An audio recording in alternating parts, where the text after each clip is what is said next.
Tu es sur un site de e-commerce. Tu vois une veste qui te plaît. Prix affiché, 200 euros, barré. Nouveau prix, 99 euros.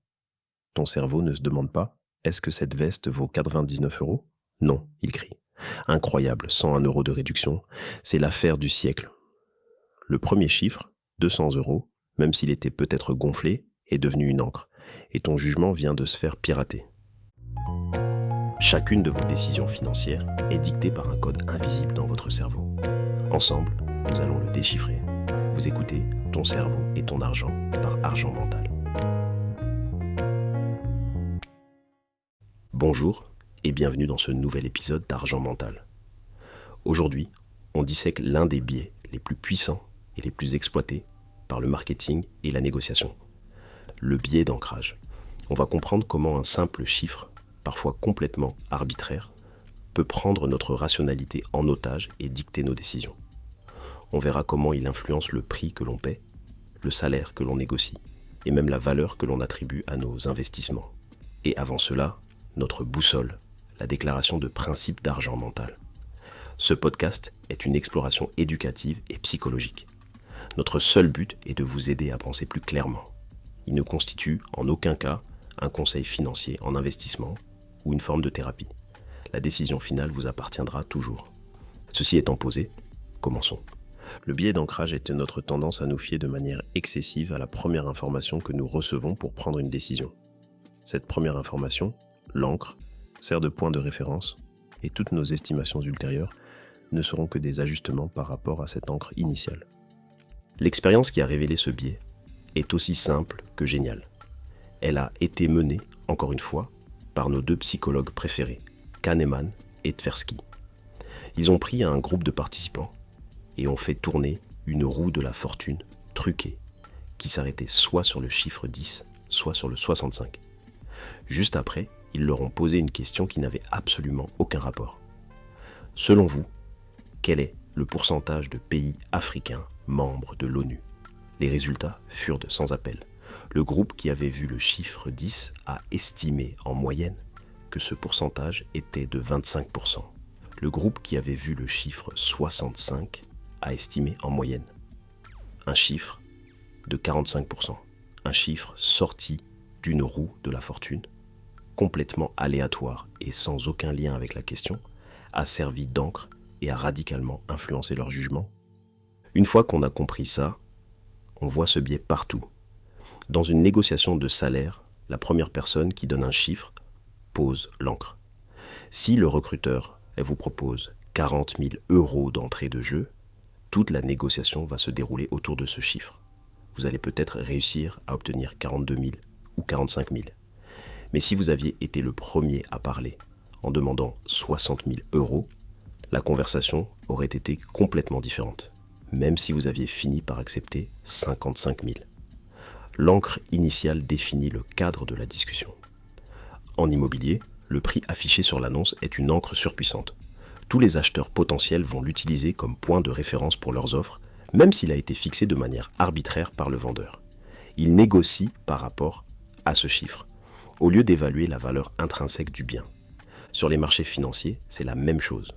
Le prix le plus haut jamais atteint par une action devient une encre mentale pour des milliers d'investisseurs. Si une action valait 500 euros et qu'elle s'effondre à 100 euros, beaucoup de gens vont la conserver en se disant « elle va remonter à 500 ». Ils sont ancrés sur un chiffre du passé qui n'a peut-être plus aucune pertinence aujourd'hui. Le point le plus troublant, et c'est le vrai déclic, c'est que l'encre fonctionne même si on sait qu'elle est absurde. Dans l'expérience de Kahneman, les participants savaient que le chiffre de la roue de la fortune était aléatoire. Et pourtant, ils n'ont pas pu s'empêcher d'être influencés. Pourquoi? Parce que notre cerveau, face à l'incertitude, est désespérément à la recherche d'un point de départ. N'importe lequel. Estimer un pourcentage de pays africains à l'ONU à partir de zéro est une tâche cognitivement très difficile. Notre système 2, le commandant de bord, devrait faire des recherches, analyser des données, mais c'est épuisant. L'encre, elle, est une solution de facilité offerte à notre système U, le pilote automatique. Ici, accroche et fais un ajustement rapide. ce qui donne une réponse facile, rapide et fausse.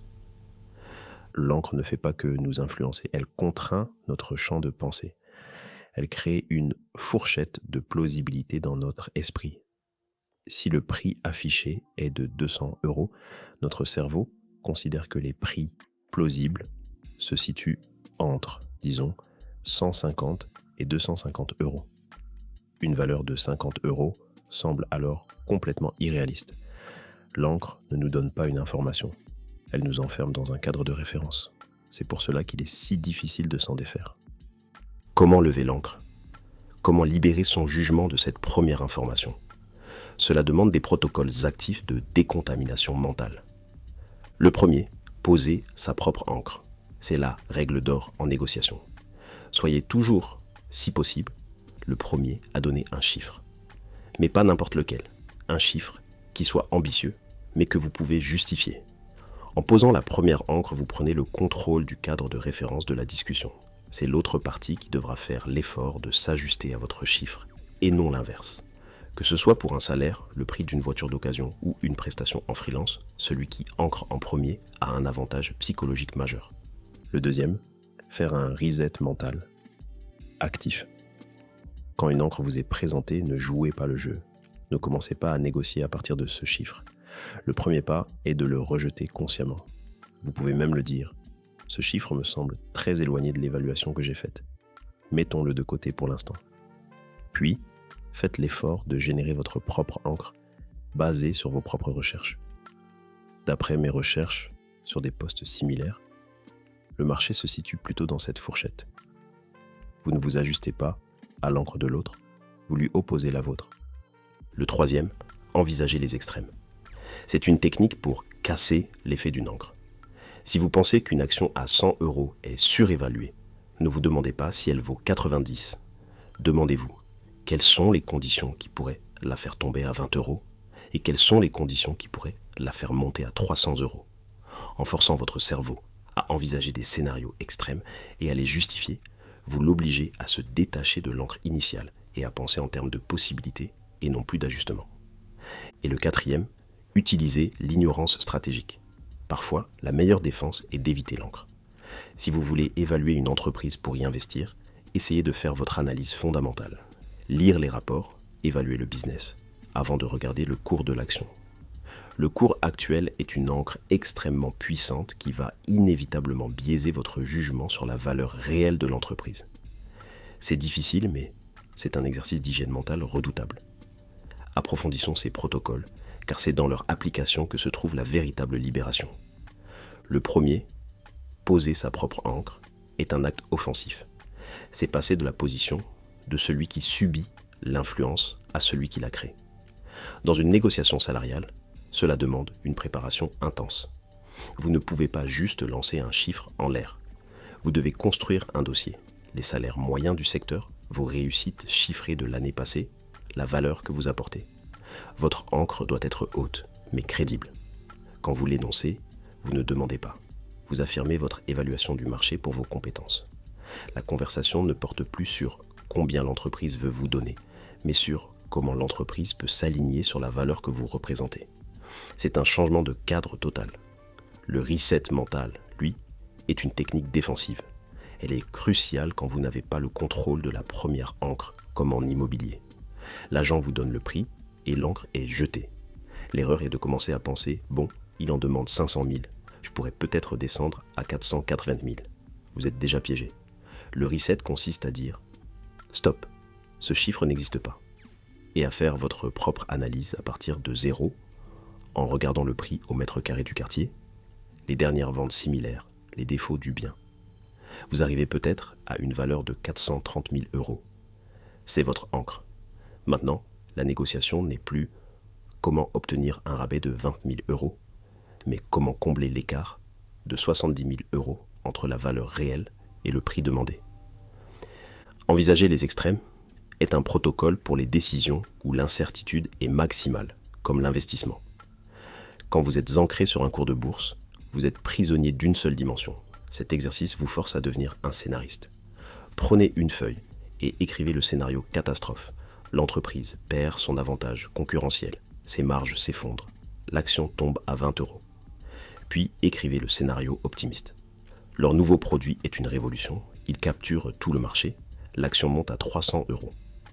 En faisant cela, vous réalisez que le cours actuel n'est qu'un point sur une immense carte de possibilités. Vous ne pensez plus en termes de certitude, mais de probabilité, ce qui est le propre de l'investisseur intelligent. Enfin, l'ignorance stratégique est une discipline d'hygiène mentale. C'est reconnaître que certaines informations sont toxiques pour votre jugement. C'est décider activement de ne pas regarder le solde de vos investissements tous les jours. Car vous savez que les fluctuations à court terme ne sont qu'un bruit qui va vous ancrer sur la peur ou l'euphorie. C'est choisir de lire une biographie d'entrepreneur plutôt que le dernier article clic sur l'action qui va exploser. Vous ne subissez plus le flux d'informations. Vous choisissez délibérément de vous protéger des encres les plus irrationnelles pour vous concentrer sur ce qui compte vraiment, la stratégie à long terme. Ces 4 protocoles ne sont pas de simples techniques. Ce sont les instruments de votre libération intellectuelle. Poser sa propre encre, c'est un acte de souveraineté. Faire un reset mental, c'est un acte de discipline. Envisager les extrêmes, c'est un acte de créativité. Et tenir un journal, c'est un acte d'honnêteté radicale envers soi-même. Ensemble, ils ne visent qu'un seul et même but. Créer un espace entre l'information que vous recevez et la conclusion que vous en tirez. Chaque semaine, vous êtes de plus en plus nombreux à nous rejoindre. Merci, c'est grâce à vous qu'on grandit si vite. Si cet épisode vous a apporté de la clarté, partagez-le à au moins une personne. Et n'oubliez pas, on décode, vous décidez.